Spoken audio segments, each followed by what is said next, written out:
ओम श्री परमात्मा नमः। मैं प्रोफेसर हरिदय अवस्थी अपने परम पूज्य गुरु जी प्रातः स्मरणीय प्रोफेसर पंडित भगवत शरण शुक्ल जी के साथ में आप सभी का Awasthi Ayurveda anatomy yoga and spirituality channel पर हार्दिक स्वागत करता हूं। गुरु जी नवी कार्य का जिसमें सत्कार्यवाद है उसकी व्याख्या कर रहे हैं और उसको और अच्छी तरीके से समझने के लिए हम लोग चलते हैं पूज्य गुरु जी की ओर। नमोस्तनंताय सहस्रमूर्तये सहस्रपादाक्षिशुरोरुबाहवे सहस्रनाम्ने पुरुषाय शाश्वते सहस्रकोटियुगधारिणे नमः। कृष्णाय वासुदेवाय हरिये परमात्मने प्रणतक्लेशनाशाय गोविंदाय नमो नमः। इस चैनल से संबद्ध सभी विद्वद्गण, सभी जिज्ञासु छात्रवृंद, सहृदय सज्जन वृंद एवं इस चैनल के संस्थापक तथा प्रबंधक आचार्य हरिहृदय अवस्थी जी, इस सांख्य शास्त्र के विचार सत्र में आप सभी का स्वागत है।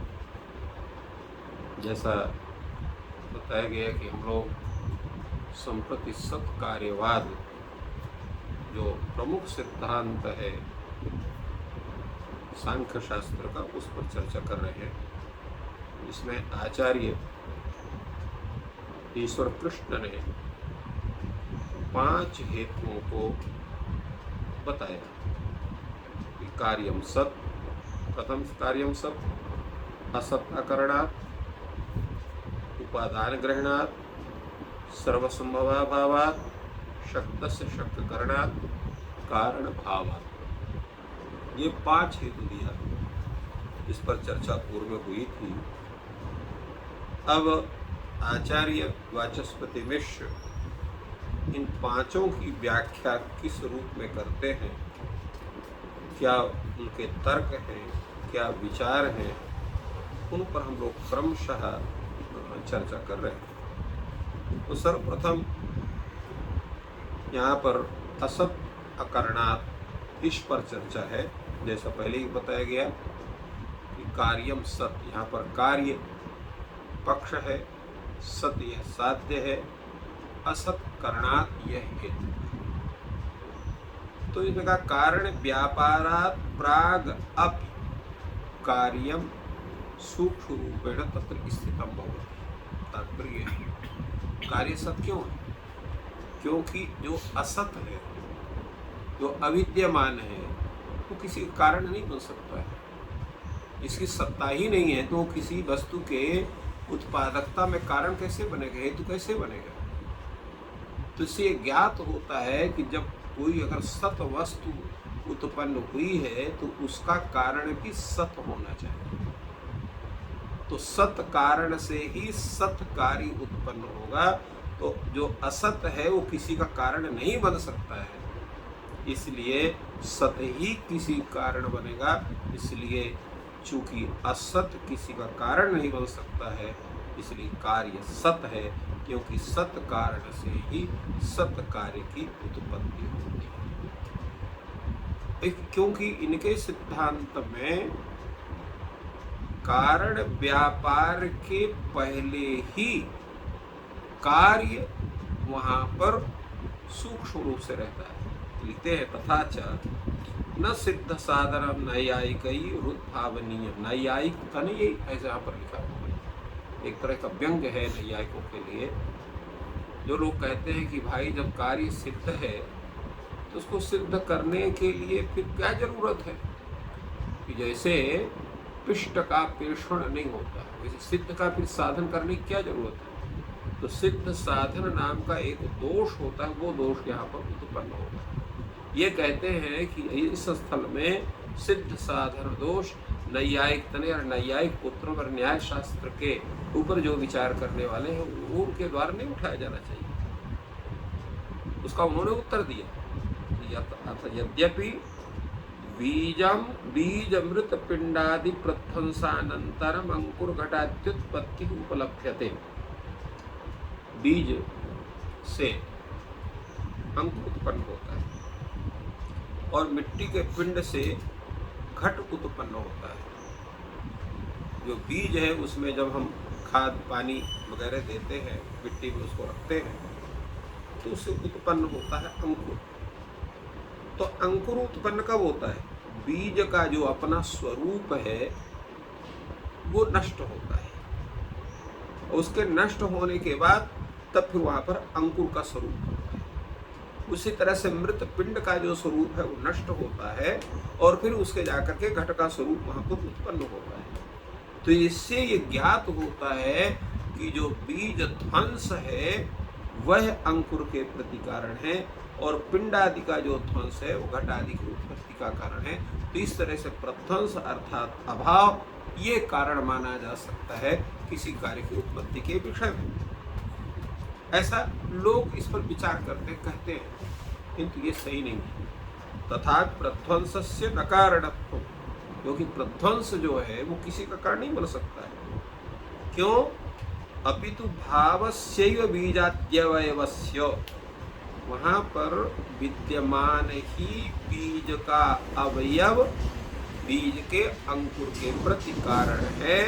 इसी तरह से पिंडादि का जो विद्यमान ही पिंडादि का अर्थात अभाव नहीं है, वो भाव ही है। भाव नहीं जिसकी सत्ता है, भावः सत्ता। तो भावस्यैव बीजाद्यवयवस्य, भावस्यैव बीजावयवस्य, भावस्यैव मृतपिंडावयवस्य। तो भाव ही अर्थात विद्यमान ही सत्तात्मक ही बीजाद के अवयव जो है अंकुर के रूप में प्रस्फुटित होते हैं। इसी प्रकार मृत पिंडादि का ही अवयव वहां पर घटादि रूप में परिणत होते हैं। अगर आप मानते हो कि चलो मान लिया जाए, आपकी कथा कहानी मान ली जाए कि चलिए भाई अभाव से भी उत्पन्न होता है, तो ये बताइए कि हर जगह से घट यहाँ पर बैठा हुआ रखा हुआ है, तो घट का अभाव अनेक जगह, तो अगर अभाव से घट की उत्पत्ति होती है तो सर्वत्र घट उत्पत्ति हो जाए, सभी जगह अंकुर प्राप्त हो जाए, तो सर्वत्र सभी चीजों की उत्पत्ति हो सकती है। क्योंकि जो अभाव है वो भाव के उत्पत्ति में सर्वत्र सुलभ है। किंतु ऐसा तो नहीं देखा जाता है। अगर ऐसा मानते हैं तो सर्वदा सर्वकार्योत्पाद प्रसंगः, तो सभी कार्य की समुत्पत्ति सभी जगह हो सकती है। तो इसलिए ये जो आपका कथन है कि प्रध्वंस माने असत से सत की उत्पत्ति होती है, ये उचित नहीं है। और जो आपने उदाहरण दिया कि बीज के ध्वंस होने पर, प्रध्वंस होने पर वहां पर अंकुर की उत्पत्ति होती है, मृत पिंड के प्रध्वंस होने पर घट की उत्पत्ति होती है, ये उदाहरण ही आपका गलत है। क्योंकि बीज का जो वहाँ पर बीज विद्यमान रहता है और उसमें जब विकृति होती है तो वहाँ पर अंकुर होता है। तो विद्यमान होकर के बीज के अवयव के रूप में अंकुर होता है। इसी प्रकार मृत पिंड के स्वरूप का जब उसमें विकृति करते हैं तो जाकर वो घट रूप स्वरूप को प्राप्त करता है, तो मृत पिंड का वो अवयव ही होगा। मृत पिंड जो है वो घट का अवयव ही बनता है। इसलिए इस विषय पर ये बड़ा बता रहे हैं आचार्य वाचस्पति मिश्र कि न्याय वार्तिक की जो तात्पर्य टीका है, अर्थात न्याय शास्त्र, न्याय सूत्र जो आचार्य महर्षि जो है वो गौतम के द्वारा रचित है, उस पर न्याय वार्तिक है। उस न्याय वार्तिक पर तात्पर्य टीका है। तो न्याय वार्तिक की तात्पर्य टीका जो आचार्य वाचस्पति ने स्वयं लिखा है, वहाँ उन्होंने इस विषय पर पर्याप्त विचार किया है। तो इसलिए कहते हैं कि यहाँ पर हम उसका विशेष विचार नहीं कर रहे हैं। अगर किसी के अधिक इस विषय में जानने की इच्छा है और तर्क वितर्क को जानना चाहते हैं तो उनको न्याय शास्त्र की तात्पर्य टीका, ये जो आचार्य वाचस्पति मिश्र के द्वारा रचित है, उसका अध्ययन उनको करना चाहिए, जिसके विषय में पूर्व दिन हमने चर्चा की थी। आज उसके आगे इतना इसलिए बता दिया गया कि बीच में व्यवधान होने के कारण जो एक तारतम्य बनता है विषय विवेचन का, वो आपका तारतम्य बना। एतदर्थ इसको पुनः इसका विवेचन किया गया। प्रपंच प्रत्ययश्च असति बाधके न शक्यः मिथ्या इति वदितुम्। ये जो शब्दादि प्रपंच जगत है, क्योंकि संपूर्ण जो संसार है यह क्या है, ये शब्द स्पर्श रूप रसगंध रूप जो तन्मात्राएं हैं उनसे संबद्ध जो ये 5 हमारे तत्व हैं, पृथ्वी जल तेज वायु आकाश, उसी से संबद्ध है संपूर्ण जगत। तो शब्दादि प्रपंचात्मक ये जो जगत है इसको कहते हैं मिथ्या, ब्रह्म सत जगन मिथ्या। तो ये जो मिथ्या प्रतीति आप बता रहे हो, तो शब्दादि प्रपंचात्मक जो ये मिथ्या आपका जो कथन है कि यह असत्य है, तो जब अगर मिथ्या क्यों कहलाती है? मिथ्या ये है जिसका कभी अभाव ज्ञात हो। जैसे रज्जु में सर्प का भ्रम होने से रज्जु में सर्पोयम ऐसी प्रतीति होती है, किंतु जब प्रकाश व्यवस्था हो जाती है तो वहाँ सर्प नहीं दिखाई पड़ता, रज्जु ही दिखाई पड़ता है। तो रज्जु में जो सर्प की जो भ्रांति है वो क्या है? वो मिथ्या है। तो इसलिए वो मिथ्यात्मक स्वरूप उसका प्राप्त होता है, इसलिए रज्जु में सर्प बुद्धि वो मिथ्या बुद्धि है। उसी तरह से वो सांसारिक जो प्रपंच है उसका बात तो देखा नहीं जाता है। जब तक व्यक्ति जीवित रहता है उसके बाद की जो पीढ़ी रहती है वो भी सब जगत में बैठी है, इसलिए जगत को अनेक दार्शनिकों ने उसको अनादि माना है, बहुत से दार्शनिकों ने उसको माना है। तो ये जो इसका कथन है कि प्रपंच प्रत्यय असति बाधके न शक्य मिथ्या इति वदितुम, यह संपूर्ण संसार प्रपंचात्मक जो जगत है मिथ्या है, इस बात को प्रतीत में बिना किसी बाधक के उपस्थित हुए इसको आप मिथ्या नहीं कह सकते। इसलिए मिथ्या कहना ही आपका ये सिद्धांत उचित नहीं है, क्योंकि वह जो है वो जो है आपके सिद्धांत सम्मत भले ही हो, किंतु उसका अनुभव में वो सिद्ध नहीं होता, अनुभव में भी उसके सिद्ध होना चाहिए। यद्यपि अद्वैती कहते हैं कि जब संसार से जब जो व्यक्ति का जो है वो मोक्ष होता है तो वहाँ पर ब्रह्म ही उसको खाली सतरूप में दिखाई पड़ता है। संपूर्ण प्रपंचात्मक जगत है जो है उसकी प्रतीति में ब्रह्म ही वेदम सर्वम, तो ये उसकी प्रतीति होती है। तो वो पारमार्थिक जगत जिसको मानते हैं तो वो व्यक्ति विशेष का एक अनुभव हो सकता है, संपूर्ण संसार क्योंकि अन्य जीवों को उसका अनुभव नहीं होता। इसलिए अगर तो ये होता कि वो सभी के लिए प्रपंच मिथ्या है तो सभी को एक साथ इदम जगत मिथ्या इत्याकार प्रतीति होना चाहिए, परंतु जिसको ब्राह्म ज्ञान हुआ है उसी को खाली प्रतीत हो रहा है, तो क्यों नहीं हो रहा है? इससे ज्ञात होता है कि संपूर्ण संसार जितना है ये भी मिथ्या नहीं है। आगे कहते हैं कण भक्षाक्ष चरण मतम अवशिष्यते तत्रेदम प्रतिज्ञा। कण भक्ष शब्द का अर्थ होता है कणभुक अर्थात कणाद, जिसको वैशेषिक शास्त्र के रचित। अक्ष चरण का मतलब होता है महर्षि गौतम, क्योंकि उनके पैर में भी आंख थी। ऐसा किंवदंती है कि एक बार गौतम क्योंकि बड़े विचारशील थे तो विचार करते हुए शास्त्र में जा रहे थे और विचार करते हुए इतने मग्न हो गए कि सामने मार्ग में पत्थर था उसको देख नहीं पाए और उसमें अभिट करके गिर गए। तो उनको ब्रह्मा के ऊपर बड़ा क्रोध आया। उन्होंने कहा कि भाई चलना तो पैरों को और आंख आपने सिर को दे रखी है, तो ये तो उचित नहीं हो। और ब्रह्मा से उन्होंने इसके लिए प्रार्थना की तो ब्रह्मा ने उनके पैर में भी एक आंख दे दिया, इसलिए उनको अक्षपाद या अक्षचरण इस शब्द से भी उनको संबोधित किया जाता है। तो इसलिए कहा कि इनके मत का विवेचन आवश्यक। कणाद कहते हैं कि परमाणु से सब स्थिति होती है, परमाणु से होता है, इसी प्रकार से वो तो क्योंकि ये लोग असत से ये सत कार्य सत मानते हैं। तत्रेदम प्रतिज्ञा कार्यम असत कार्यम। अब यहाँ पर प्रतिज्ञा की गई है सांख्य शास्त्र में कि कार्यम सत, कार्य जो है वो सत है इसमें हेतु क्या हुआ? असत अकरणात्। तो असत चेत करण व्यापारात् पूर्वम कार्यम नास सत्वम कर्तुम केनापि शक्यम नहि नीलम शिल्पी शास्त्रेणापि पीतम कर्तुम शक्यते।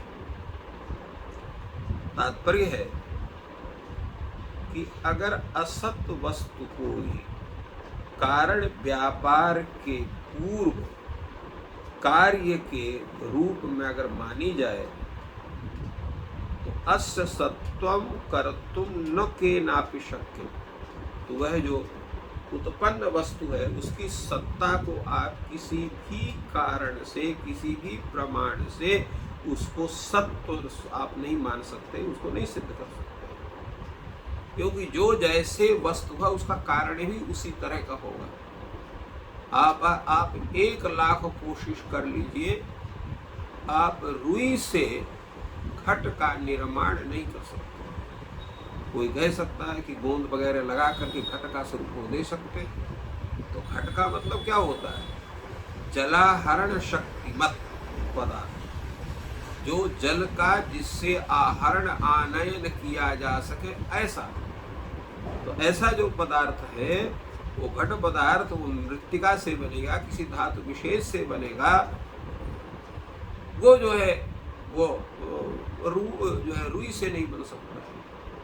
उसी प्रकार का है नहीं नीलम शिल्प शास्त्रेणापि पीतम कर्तुम शक्यते। ऐसे नील रंग जो प्राकृतिक रूप से नीला है उसको आप जो है हजारों शिल्पियों के द्वारा उसको पीला नहीं किया जा सकता। इसी प्रकार जो पीला है उसको हजारों शिल्पियों के द्वारा नीला, जो प्राकृतिक रूप से जैसा जिसका स्वरूप है वैसा ही रहेगा। इसलिए तद असत्य घटस्य धर्मो इति चेत, अगर कोई उसको कहता है वही ठीक है, आप कैसे को पीला नहीं किया जा सकता, तो कथन सही है। तो जैसे कच्चा घट जो है वो रहने पर जो है वो नीला दिखाई पड़ता है, पक जाने पर वो लाल हो जाता है। तो अवस्था भेद से दो विरुद्ध धर्मों का आश्रय बनता है। उसी प्रकार एक ही घट जो है कारण व्यापार के पूर्व असत और कारण व्यापार के अनंतर सत हो सकता है। तो इसमें क्या दिक्कत है? जैसे घड़ा है, वो मिट्टी का घड़ा, जिस समय उसको पकाया नहीं गया, काली मिट्टी से बनाया गया है तो काला दिखाई पड़ता है। नील शब्द यहाँ कृष्णवाचक है, क्योंकि नील का नील रूपवत उसका स्वरूप नहीं होता है। वो कृष्ण घट या कृष्ण जैसे उसका जैसे मिट्टी होगी, मिट्टी के स्वरूप का प्राप्त होता है, उसका उपलक्षक है।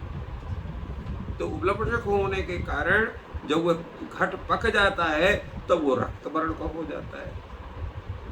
तो उसी तरह से आप कहते हो कि शिल्प शास्त्रेण पीतम कर्तुम न शक्यते, तो एक ऐसे तो हो गया। तो इससे ज्ञात होता है कि यहाँ पर जो है जो असत है, अविद्यमान है वस्तु, वो करण व्यापार के पूर्व अविद्यमान रूप में भले विद्यमान हो, किंतु करण व्यापार के बाद वह वस्तु अपने स्वरूप को प्राप्त करता है, अर्थात उत्पन्न होता है। उसी तरह से यहाँ पर जैसे कच्चा घट जो है वो उस समय पर जो है वो कृष्ण रंग का है या नील रंग का या किसी मिट्टी के आकार का है, किंतु पक जाने का बाद वो फिर रक्त अवस्था को प्राप्त होता है। तो दो विरुद्ध धर्मों का एक ही घट आश्रय बनता है। उसी प्रकार एक ही घट कारण व्यापार से पूर्व वो असत रूप में है, कारण व्यापार के अनंतर वो सतरूप को प्राप्त होता है। असत ही सतरूप को प्राप्त होता है, अर्थात कारण व्यापार के पूर्व घट की सत्ता नहीं, असत रूप है। इसलिए असत रूप से वो सत रूप को धारण करता है। ये कथन है नैयायिक प्रवृत्ति का। इसका तात्पर्य क्या हुआ कि जो है तो असत्य घटस्य धर्मो, अगर असत्य असत्व रहने पर अर्थात कारण व्यापार के पूर्व घट के असत्व में जो है सत्यता उसकी उत्पन्न होती है कारण व्यापार के अंतर्गत, ऐसा इसी का कथन है। तथापि असत्य असत्य धर्मी न तस्य धर्म इति सत्वम तदवस्थमेव। ये संगत इसलिए नहीं है क्योंकि जो धर्मी घट के अविद्यमान रहने पर असत्व धर्म से उसमें आधेय रूप से कैसे रहेगा, क्योंकि आधेय धर्म तो जो है उसका आधारभूत धर्मी में ही रहता है, तो असत अविद्यमान में वो तत्व तो तादृश धर्म कैसे रहेगा। तो इसलिए इससे ज्ञात होता है कि कारण व्यापार से भी पूर्व जो है, कारण व्यापार से पूर्व भी वो जो घट है वह सूक्ष्म रूप से उस कारण में विद्यमान होता है, और कारण व्यापार के बाद वह जो घट है अपने जो है वो दृश्य स्वरूप को प्राप्त करता है, अर्थात मुख्य स्वरूप को। तो कारण रूप में ही वो उसका स्वरूप वहाँ छिपा रहता है और वो प्रकट होता है कारण व्यापार के अनंतर, परंतु वहाँ पर घट की सत्ता बिल्कुल नहीं है, ऐसा नहीं कह सकते। इसलिए कारण व्यापार से पूर्व भी घट सत रहता है और कारण व्यापार के बाद भी वो सत रहता है। अंतर खाली इतने होता है कि कारण व्यापार के पूर्व वह जो घट है वह वहाँ पर सूक्ष्म रूप में रहता है और कारण व्यापार के अनंतर वो स्थूल रूप को धारण करता है। इसलिए जिस असत्व का न तो धर्मी घट से कोई संबंध ही है और न ही तद्रूप ही है, उसके आधार पर आप असत उसको नहीं कह सकते हैं। इसलिए जैसे कारण व्यापार के अनंतर कार्य सत्य होता है, वैसे ही कार्य के पूर्व भी वह सत्य माना जा सकता है। उसका कारण है कि असंबंधेन अतात्मना चा सत्तेन कथम असन घटः तस्मात् कारण व्यापारात् ऊर्ध्ववी तथा प्रागपि सदैव। जैसे कोई असंबद्ध है, जैसे तंतु जो है वो पट का निर्माण कर सकता है किंतु घट का निर्माण नहीं करता, क्योंकि उसके असंबद्ध होने से उसका तादात्म्य नहीं बनता। उसमें असंबद्धेन अतदात्मना च असत्वेन कथम असन घटः। तो इसलिए जिसमें उस कार्य उत्पादक की क्षमता होगी उसी कारण व्यापार से उस कार्य की सत्ता होगी। इसलिए यहाँ पर अविद्यमान रूप में होकर के और वह जो है घट उत्पन्न नहीं होता है, किंतु कारण व्यापार के पूर्व भी वह विद्यमान रहता है, सूक्ष्म रूप में विद्यमान रहता है। कारण व्यापार के अनंतर वो स्थूल रूप को प्राप्त होकर के सर्व सभी के प्रत्यक्ष का विषय बनता है। इसलिए जो कार्य है वह कारण व्यापार के पूर्व भी सत है और कारण व्यापार के अनंतर भी सत है, ऐसा स्वीकार करना चाहिए। यही मत है सांख्य शास्त्र। इस प्रकार बहुत ही सुंदर चर्चा चल रही है और सत्य कार्यवाद को हम लोग अच्छी तरह समझ रहे हैं। ईश्वर आपकी सहायता करें। आज का दिन आपका शुभ हो। धन्यवाद।